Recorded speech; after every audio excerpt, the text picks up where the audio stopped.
Bonjour et bienvenue dans cette nouvelle vidéo. Aujourd'hui, je m'adresse tout particulièrement à celles qui souhaitent se reconnecter à elles-mêmes et qui ont un peu du mal à le faire. Peut-être que tout simplement, tu n'as jamais su te connecter à toi-même. Peut-être que à une époque, tu t'es senti particulièrement connecté à toi-même, mais quelque chose a changé dans ta vie. Et depuis, tu as beaucoup de mal à te reconnecter à toi-même. Ça peut être le cas, par exemple, quand on vient d'avoir un enfant. Je sais que ça a été mon cas lorsque j'ai eu ma fille.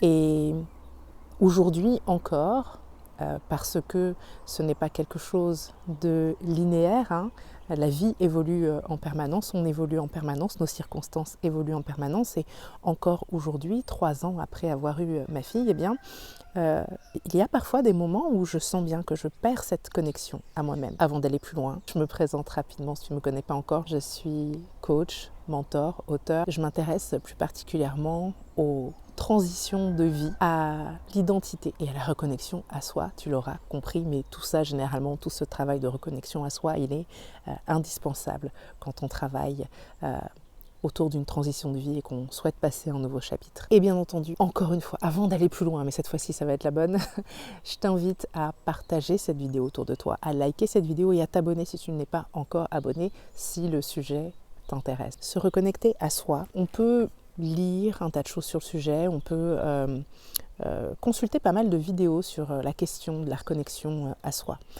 Et le truc, c'est que bien souvent, ce qui nous est demandé de faire, ce qui nous est proposé de faire, passe tout de même par le fait d'être à l'aise avec soi-même, par le fait d'être capable de se regarder en face. Et c'est pas forcément donné à tout le monde. C'est pas forcément donné à tout le monde parce que, bien, par exemple, lorsqu'on traverse une période de vie un peu compliquée, par exemple la maternité, lorsqu'on vient d'avoir un enfant, pour donner cet exemple précis, passer du temps avec soi-même, c'est pas évident. Passer du temps tourné vers soi-même, c'est pas évident, d'accord ? Parce que on donne toute notre énergie, toute notre attention à autre chose, quelque chose qui nous semble plus important que tout. Et bien souvent d'ailleurs, de façon générale, les personnes qui n'ont jamais su vraiment se connecter à elles-mêmes, eh bien elles rencontrent cette problématique qui est d'avoir du mal à se faire passer en priorité.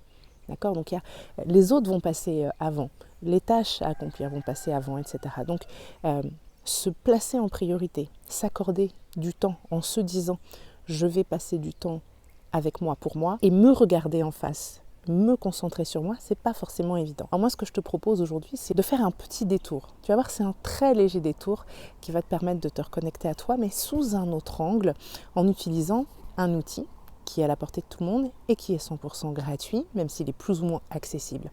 Et cet outil, si tu me connais depuis quelque temps déjà, tu le vois venir, cet outil, c'est la nature. Ce que je t'invite à faire, et c'est d'ailleurs vraiment aux fondations, à la base de tout le travail que je fais dans le cadre de mon cercle de femmes, qu'on peut rejoindre à tout moment maintenant, c'est vraiment d'utiliser la nature comme un miroir. Donc ce que je t'invite à faire, c'est de prendre un peu de temps pour aller dans la nature. Et tu n'as pas forcément besoin d'aller là où il n'y a absolument personne en pleine campagne. Si tu vis en pleine ville, à Paris par exemple, tu peux aller dans un parc, tu peux aller dans un bois, un endroit où tu vas être au contact de la nature. Et ce que je vais t'inviter à faire, c'est de prendre le temps d'observer la nature. Tu peux choisir un arbre par exemple et l'observer. Tu peux observer ces feuilles qui changent. Alors en fonction de la période de l'année, ça va être intéressant, tu vas avoir des choses différentes. Je peux te dire que tu vas développer une relation avec un arbre en particulier, une plante en particulier, peu importe. Un arbre, c'est pas mal parce qu'on va le voir véritablement évoluer. Ça va être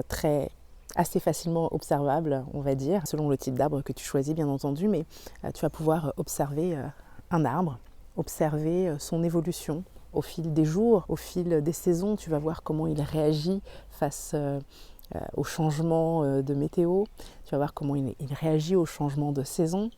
Et puis, tu vas pouvoir aussi éventuellement te projeter, voir comment il grandit, etc. Et te projeter toi.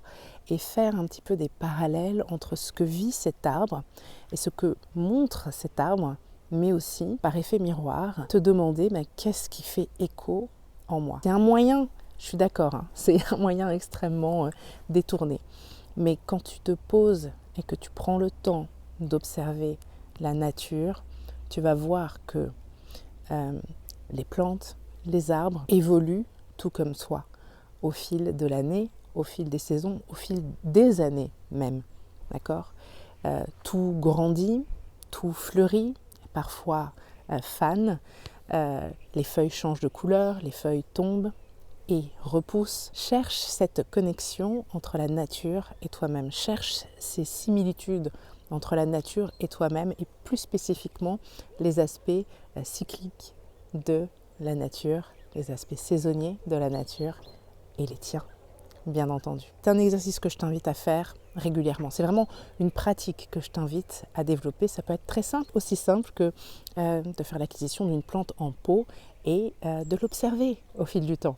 Si pour toi aller dans la nature c'est peut-être un peu trop complexe par rapport à simplement la réalité de qui tu es, où tu vis, etc. Moi-même quand je vivais à Paris, l'idée d'aller faire l'effort, de me rendre dans la campagne, c'était pas forcément évident. Peut-être que tu en es là dans ta vie aujourd'hui. Dans ce cas, une simple plante en pot peut faire l'affaire aussi, ou bien simplement regarder par la fenêtre si tu as la chance de pouvoir voir un arbre par ta fenêtre, ça peut être aussi simple que ça. Évidemment, l'idéal, c'est d'aller vraiment dans la nature et de t'imprégner de tous les changements subtils que tu vas pouvoir sentir au fil du temps. Voilà, j'espère que cette vidéo t'aura inspiré. C'est vraiment un exercice que je t'invite à faire et à faire sur du long terme, sur de la durée, parce que tu vas pouvoir vraiment te redécouvrir sans avoir à d'emblée t'observer, te regarder dans le blanc des yeux, te regarder le nombril ou te regarder vraiment à fond dans un miroir, ce qui peut ne pas être évident. D'accord ? Et c'est quelque chose que tu peux faire finalement en allant te promener en famille.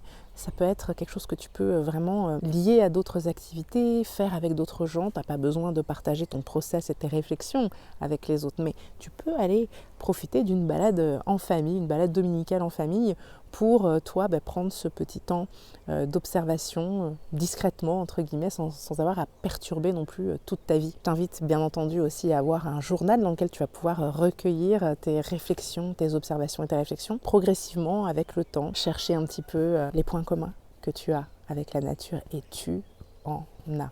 La reconnexion à soi, ça peut aussi ressembler à ça. Sur ce, je te souhaite une très bonne journée et je te dis à très bientôt pour la prochaine vidéo.